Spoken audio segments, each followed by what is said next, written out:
We certainly have the vehicle involved in the incident at Mar-a-Lago, and we have the suspect that they were looking for.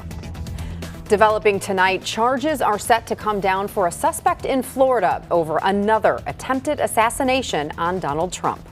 Good evening, I'm Dana Rebick. And I'm Timon Bradley. Trump is safe and unharmed, and WGN's Brona Tumulty joins us now with details on what unfolded this afternoon. Brona.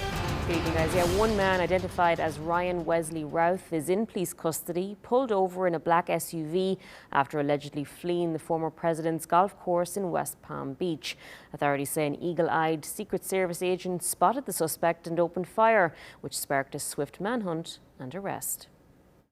Probably between 300 and 500 yards, but with a rifle and a scope like that, that's not a long distance. A few hundred yards described today by authorities in Florida as the distance between former President Trump and another potential assassin.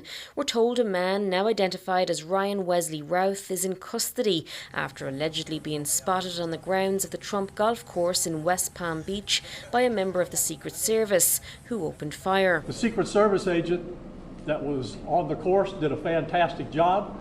What they do is they have an agent that jumps one hole ahead of time to where the president was at.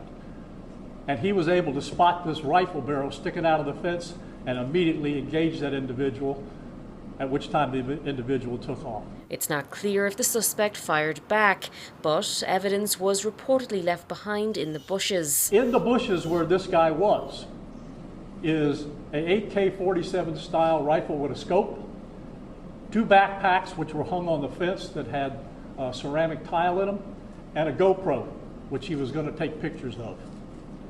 So those are being processed right now. And the getaway vehicle seemingly snapped by a witness. We were able to locate a witness that came to us and said, hey, I saw the guy running out of the bushes.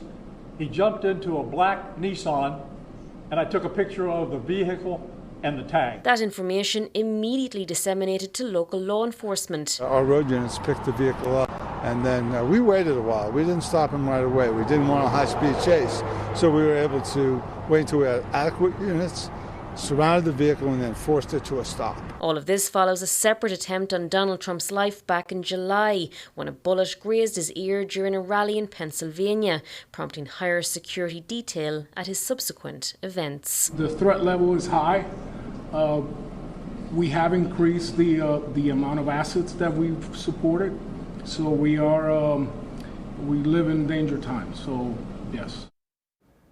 Now, in a fundraising email today, Trump referenced the events of the day, adding he would, quote, never surrender. We're now waiting to see what charges will be brought before that suspect. Dana, Timon.